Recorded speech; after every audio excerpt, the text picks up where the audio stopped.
Bonjour, bienvenue à cette capsule qui concerne la spectroscopie infrarouge.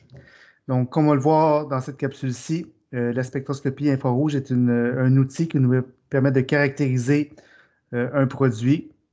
Donc, on imagine qu'on est en train de faire une synthèse et on veut savoir si la synthèse a bien fonctionné ou si ce qu'on a fabriqué est le bon produit. Bien, la spectroscopie infrarouge, c'est un des outils parmi d'autres qui va nous permettre de le déterminer. La spectroscopie infrarouge, là, ça ne permet pas de dire exactement c'est quelle molécule. Ça permet juste de valider si ce qu'on pense est correct ou pas. Dans le sens où on ne peut pas partir d'un spectre infrarouge et dire ah, c'est telle molécule. Par contre, sachant quelle molécule on veut avoir, ben, le spectre infrarouge va pouvoir venir nous le confirmer ou infirmer ce qu'on pense. Autre chose importante, là, la spectroscopie infrarouge ne permet pas de voir des impuretés. Donc, ce n'est pas assez sensible pour pouvoir le déterminer, à moins d'avoir vraiment beaucoup d'impuretés, mais de façon générale, ce n'est pas une méthode qui est utile pour déterminer si notre produit est pur ou pas pur. Donc, ça permet surtout de voir si la molécule qu'on pense avoir synthétisée pourrait probablement correspondre à ce qu'on pense. Ça va? Vous allez avoir des exercices à faire, donc tout ce qui est théorie par rapport à la spectroscopie infrarouge, là, faire des calculs, essayer de comprendre les grands principes, là, donc c'est pas utile. Donc, ce que vous devez être capable de faire dans le cadre du cours de chimie organique, c'est d'être capable d'associer vraiment la bonne molécule avec le bon spectre. Donc, c'est à ça qu'on s'attend de manière plus générale. Évidemment, si vous comprenez les principes, c'est un plus. Vous avez un test, vous pouvez avoir des tests de lecture par rapport à ça. Mais l'idée, c'est vraiment de comprendre, vraiment, être capable d'associer le bon spectre avec la bonne molécule. Donc, je vous amène à mon PowerPoint.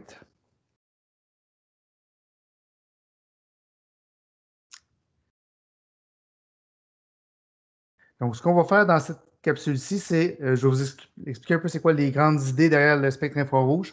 On va faire par la suite quelques exemples pour vous montrer à quoi ça peut ressembler. Et dans une prochaine capsule, bien, je vais vous expliquer un peu plus à quoi ça peut servir la spectroscopie infrarouge, donc dans quel contexte on va l'utiliser. Donc, on est dans le chapitre 5 de votre manuel. Donc, voici quelques exemples de caractérisation d'un produit.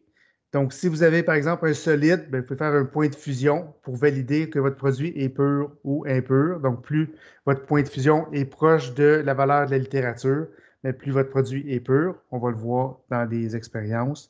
Si jamais c'est un liquide, ça prend le point d'ébullition, avec un T que j'ai oublié. Si vous avez un liquide, aussi, on peut faire l'indice de réfraction. Donc, ça aussi, on va le faire cette session-ci. Chromatographie sur couche mince, donc on peut appliquer notre produit pour voir comment il va migrer sur une plaque et en fonction de sa migration, on va pouvoir le caractériser. Donc ça, c'est des exemples de caractérisation.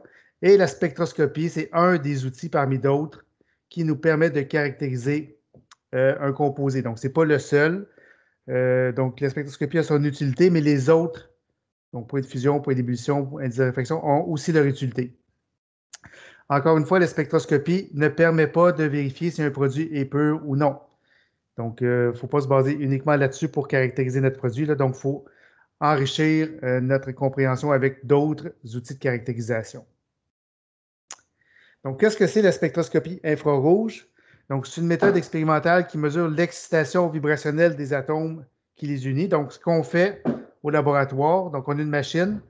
La machine, on met un produit et on envoie une lumière infrarouge sur notre produit. Qu'est-ce que la lumière infrarouge va faire? Bien, elle va se mettre à faire vibrer les liaisons à l'intérieur de notre molécule. Donc, que ce soit des liaisons simples, des liaisons doubles, des liaisons triples.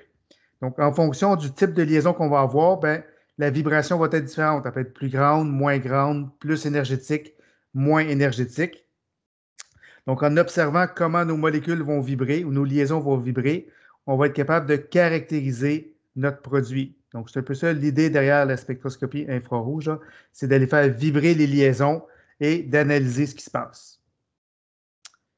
Pour un exemple, là, vous avez une molécule d'eau, on envoie une lumière infrarouge et on va se mettre à faire vibrer les liaisons OH et on va regarder qu'est-ce qui se passe. Donc, l'appareil va nous donner l'intensité de la vibration, à quelle longueur d'onde ça va vibrer, etc. Donc, on va pouvoir caractériser notre produit. Petite introduction à la vibration. Donc, comment les liaisons peuvent bouger. Donc, il en existe différents types. Donc, il y a 3 modes de vibration. Donc, élongation, on va l'expliquer un petit peu tantôt. La déformation angulaire symétrique et la déformation angulaire asymétrique. Donc, on fait juste une petite introduction, là, pas besoin de retenir ça par cœur. Il n'y aura pas de questions à l'examen spécifique là-dessus. Donc, si on parle d'élongation, il y a des élongations qui sont symétriques et il y a des élongations qui sont asymétriques. Donc, voici à quoi ça ressemble. Donc, imaginez une molécule avec laquelle vous avez, mettons, 3 atomes, 2 liaisons. Donc, élongation symétrique, c'est votre molécule se met à vibrer de manière symétrique. Donc, pendant qu'il y en a 2 qui sont en haut, l'autre compense par en bas. Donc, ça, c'est un type de vibration. Et il peut y avoir l'élongation asymétrique. Donc, il y en a un par en haut, l'autre par en bas, l'autre vers la droite. Donc, ça bouge, mais de façon un peu difforme. Donc, ça, c'est ce qu'on appelle l'élongation asymétrique. Donc, on allonge la liaison ou on la raccourcit, mais pas de la même façon pour chacun des atomes. Il existe aussi des déformations angulaires qu'on appelle soit symétriques ou asymétriques. Donc, lorsque la déformation angulaire est symétrique, ça peut être dans le plan ou hors du plan. Donc, encore une fois, pas besoin de retenir ça, c'est juste pour vous introduire un peu à quoi ça peut ressembler. Donc, déformation angulaire dans le plan. Donc, vous voyez ici que la boule noire ici s'allonge, mais vos boules blanches ici oscillent une vers l'autre, comme ça. Et donc, c'est dans le plan parce que imaginez que sur votre feuille, là, ils bougent dans le même sens que votre feuille. Hors du plan, ben, ça rentre et ça sort vers vous. Donc, imaginez là les liaisons qui font ça comme ça ici. Donc, c'est ce qu'on appelle des déformations angulaires symétriques parce qu'ils se font ici, vous voyez, dans le même sens. Et là aussi, là, ils se font opposer un à l'autre comme ça. Et il y a des déformations angulaires asymétriques. Donc, contrairement à tantôt, là, vous voyez qu'ils ne bougent pas dans le même sens. Donc, ici, il oscille comme ça. Et hors du plan, ben, il oscille comme ça pendant que l'autre va en bas. Il oscille dans l'autre sens. Donc, c'est les 3 types, là. Comme j'ai dit, pas besoin de retenir ça, mais juste retenir qu'il y a 3 types de déformation. Donc, soit déformation angulaire asymétrique, déformation angulaire symétrique et l'élongation, là. Donc, c'est comme ça que vos liaisons peuvent bouger. On va voir dans un document que je vais vous présenter tantôt que chaque type de déformation a des nombres d'ondes particuliers. Donc, on est capable de dire, cette déformation-là, elle nous donne tel signal. Cette déformation-là nous donne tel signal. Petit rappel sur chimie générale, ou peut-être que vous avez vu en physique, donc les relations entre énergie, fréquence et longueur d'onde. On se rappelle d'avoir vu cette formule-là, E est égal à h nu. Donc, l'énergie est égale à la constante de Planck fois la fréquence. Donc, on voit que énergie et fréquence sont directement proportionnelles, h étant une constante.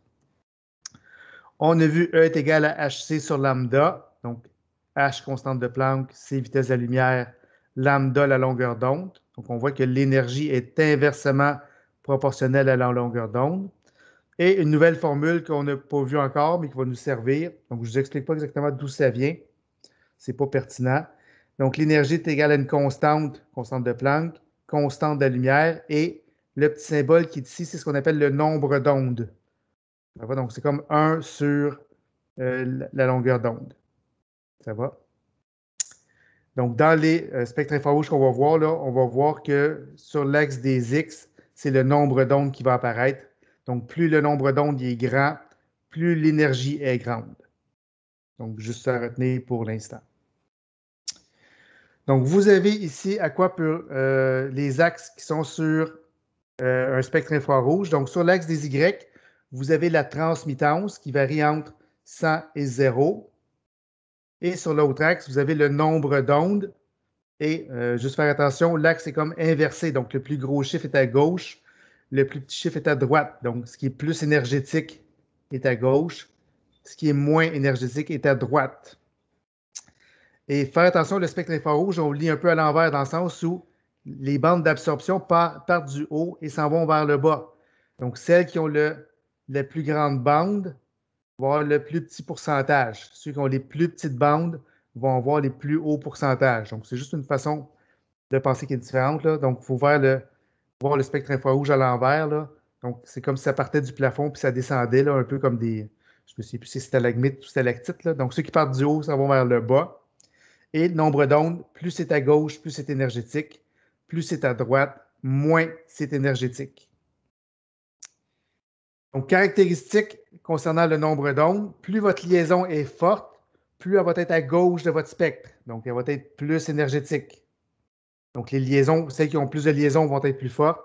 Ceux qui ont moins de liaisons vont être moins fortes. Donc, vous avez des exemples. Donc, un lien simple CC est à 1200 cm-1, donc c'est à peu près ici.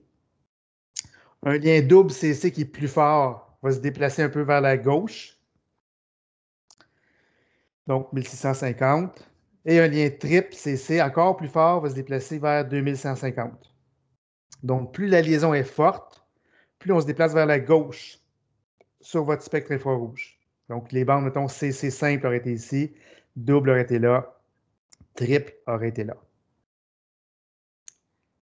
Autre caractéristique, moins les atomes sont massiques, donc plus ils sont petits en général, donc moins ils sont pesants dans votre tableau périodique, plus ils vont être à gauche du spectre parce qu'ils bougent plus, donc ils sont plus énergétiques. Donc, les atomes les moins gros vont être à gauche, les atomes les plus gros vont être à droite. Donc, vous avez des exemples. Donc, le lien CF est à 1200, à peu près ici. Le lien CCl, donc CL plus gros, pèse plus que le F, donc se déplace vers la droite. Donc, il est plus gros. Donc, les plus petits sont à gauche, les plus gros sont à droite. Donc, CL à droite et CBr encore plus à droite. Donc, on voit que les plus petits atomes sont à gauche, les plus gros atomes à droite. Donc, F est plus petit que Cl, Cl plus petit que Br. Vous avez ici un diagramme un peu plus général qui vous montre un peu à quoi ça ressemble. Donc, les liaisons simples sont généralement, qui n'est pas toujours, là, généralement dans cette zone-ci. Vous voyez les OH, NH, CH. Les liaisons triples sont généralement plus dans le centre et les liaisons doubles un petit peu plus à droite, ici. Et vous avez ce qu'on appelle ici la région de l'empreinte digitale. Tantôt, on va en parler plus spécifiquement. Donc, ça, c'est une vague idée à quoi ça peut ressembler, là. Donc, généralement, les liaisons simples ici, triples ici et doubles ici. Ce n'est pas toujours le cas, là. On va voir des cas différents tantôt. Dans l'autre sens, donc si on regarde de haut vers le bas, plus la liaison est polaire, plus la bande est intense. Donc, liaison polaire veut dire plus la différence d'électronégativité est grande, plus votre bande va avoir tendance à descendre vers le bas. Et plus la liaison est abondante, donc exemple, vous avez plusieurs liaisons du même type, donc exemple des liaisons CH, bien, plus vous en avez du même type, bien, plus aussi votre bande va être intense. Mais ce qui est important de noter, là, c'est que la polarité a plus d'importance que la quantité de liaisons que vous avez. Okay? C'est peut-être encore obscur, là, on va voir des exemples tantôt. Donc, autre chose que j'avais mentionné, donc 1500 et plus, c'est là qu'on va revoir, on va voir souvent les groupes fonctionnels. 1500 et moins, là, c'est la région de l'empreinte. Donc, souvent, c'est là qu'on va plus caractériser une molécule. C'est un peu comme son empreinte digitale. Donc, chaque molécule spécifique, ou chaque type, mettons, toutes les pentanes ont la même empreinte digitale. Les cyclopentanes vont avoir une empreinte digitale différente, mais qui va être propre. Donc, chaque molécule a sa propre empreinte digitale. Les groupes fonctionnels, les autres sont plus communs. Donc, exemple, tous les alcools vont avoir une liaison à peu près à la même place. Toutes les amines vont avoir une liaison à peu près à la même place. Mais la molécule, exemple, si je compare, je ne sais pas, pentanamine avec butanamine, bien, ils vont avoir la même fonction amine à peu près à la même place, mais le spectre va être différent dans la région de l'empreinte parce que le squelette de la molécule va être différent. Ici, c'est comme si on avait le squelette qui était propre. Et ici, vous avez les fonctions qui sont un peu plus communes. Donc, c'est ce que je marque ici. Donc, à gauche du 1500, c'est les groupes fonctionnels. Et ce qui est en bas du 1500, là, c'est plus spécifique au squelette de la molécule. Vous avez dans votre manuel un tableau qui est comme celui-ci. Donc, vous voyez là, vous avez les types de liaisons. Donc, les liaisons CH pour des alcanes, les liaisons CH pour les alcènes, la liaison CC pour les alcènes, la liaison CH pour les alcènes. Donc, vous avez un paquet de liaisons. avec le nombre d'ondes, avec un intervalle du nombre d'ondes dans lequel cette liaison-là devrait apparaître, donc cette vibration-là devrait apparaître, et vous avez une intensité avec laquelle elle devrait apparaître. Donc, intensité forte veut dire qu'elle va descendre bas dans votre spectre. Intensité faible veut dire qu'elle va être plus dans le haut, donc moins bouger.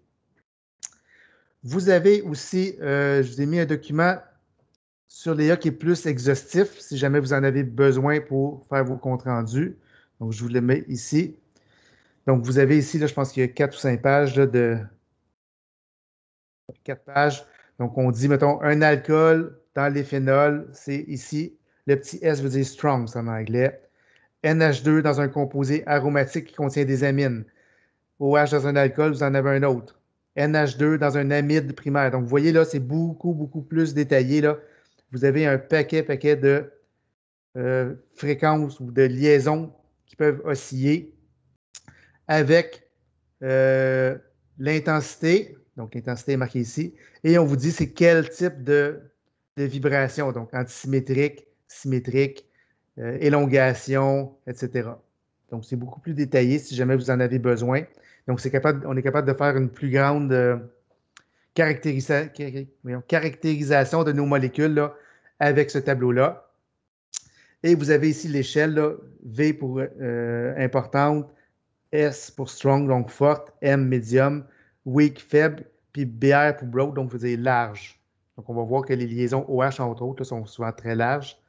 Donc, vous avez ici un tableau avec plusieurs liaisons et vous avez ici les types d'élongation et de déformation. Et pour l'instant, on va se fier à ce que vous avez dans votre tableau. Qui est ici. Donc, dans votre livre, là, vous en avez un qui est plus sommaire, là, mais il fait le travail pour ce qu'on a à faire dans les exercices. Lorsque vous arrivez au laboratoire, là, vous prendrez peut-être le plus détaillé. Là, pour l'instant, c'est celui-ci qu'on va se servir. Puis à l'examen, ça va être celui-là aussi que vous allez avoir. Donc, on va faire un premier exemple. Donc, vous avez le pentane. Donc, qu'est-ce que vous avez comme liaison dans le pentane? Et les liaisons CC, souvent, on ne les regarde pas parce que c'est ça qui fait votre squelette. Donc, eux autres vont plus se retrouver dans la région de l'empreinte digitale.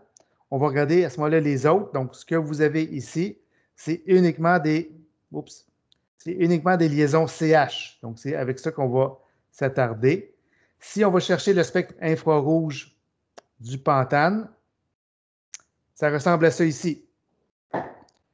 Donc, vous voyez là, on voit que ça part du haut, là, ça descend vers en bas. Là, vous avez une grosse bande ici.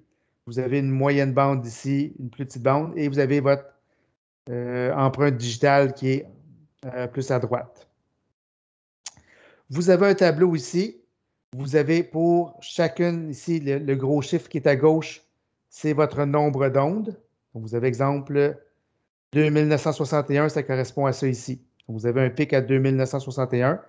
Et comme c'est gradué à l'envers, les plus petits chiffres correspondent aux plus grandes bandes. Donc, vous voyez qu'à 2961, l'intensité est descendue jusqu'à 4 %.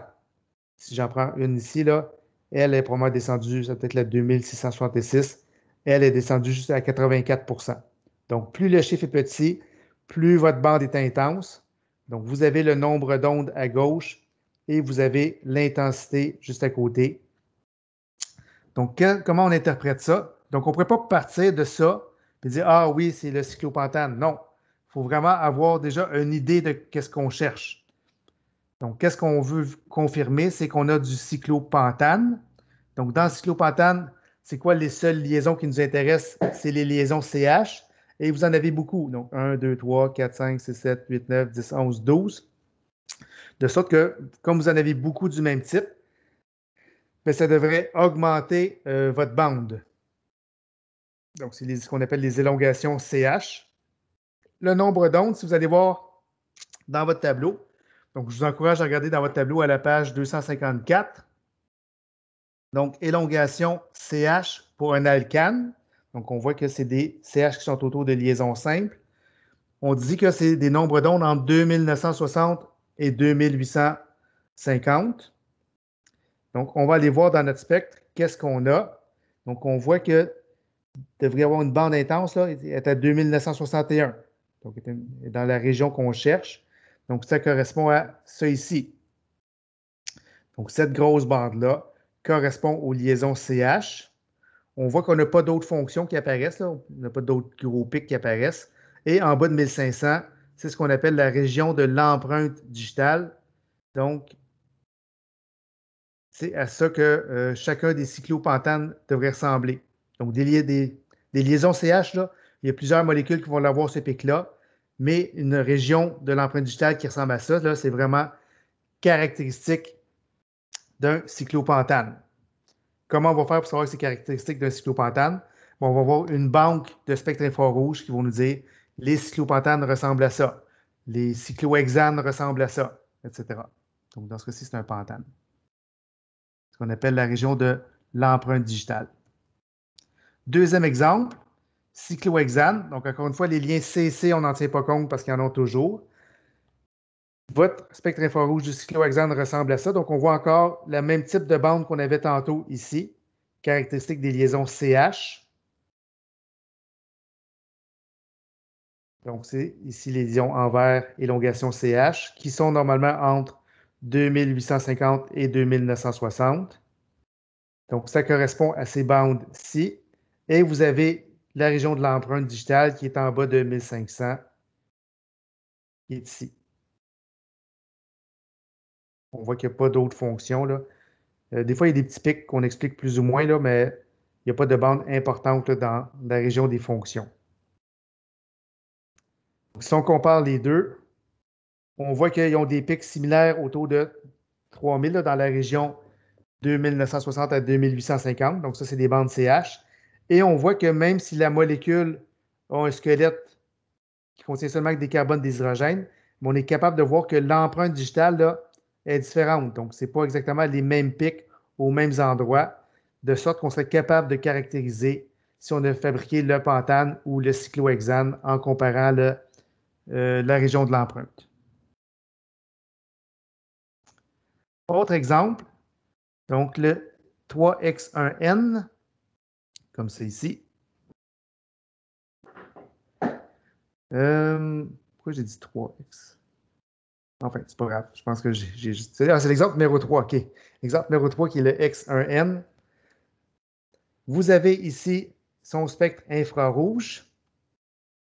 Donc, vous voyez qu'il y a plus de stock déjà que ce qu'on avait tantôt. Donc, qu'est-ce qu'il y a dans cette molécule-là? Donc, vous avez encore les liaisons CH-alcane, donc qui sont autour des liaisons simples entre 2960 et 2850. Vous l'avez sur votre spectre ici, la bande que j'ai mis en vert. Vous avez des liaisons CH ici, mais autour d'une liaison double. Donc, si vous allez voir dans votre tableau, les liaisons CH-alcène sont autour de 3140 à 3020. C'est ce que j'ai indiqué ici. Donc, sur votre spectre, c'est la petite bande qui est bleue là. Donc, ça nous indique qu'on voit qu'il y a une petite différence par rapport aux alcanes. Là. Il y a une petite bande supplémentaire qui correspond au CH-alcène. Qu'est-ce qu'il y a d'autre? Il y a une liaison double CC. Donc, si vous allez voir dans votre tableau, liaison double CC, c'est entre 1680 et 1620. Comme ça ici. Sur votre spectre, est ici. Donc, vous l'avez là d'intensité quand même assez forte, là. 1680, 1620. Ça peut être celle-là à 1642. Avec une intensité à 20 %. Donc, c'est celle-là ici. Les autres, en bas de 1500, c'est votre empreinte digitale qui est caractéristique de cette molécule-là. Vous avez une bande moyenne ici, là, on ne l'explique pas, donc c'est pas grave. Donc, comme je dis, on ne parle pas vraiment on parle pas du spectre pour interpréter la molécule, on parle vraiment de la molécule pour interpréter le spectre.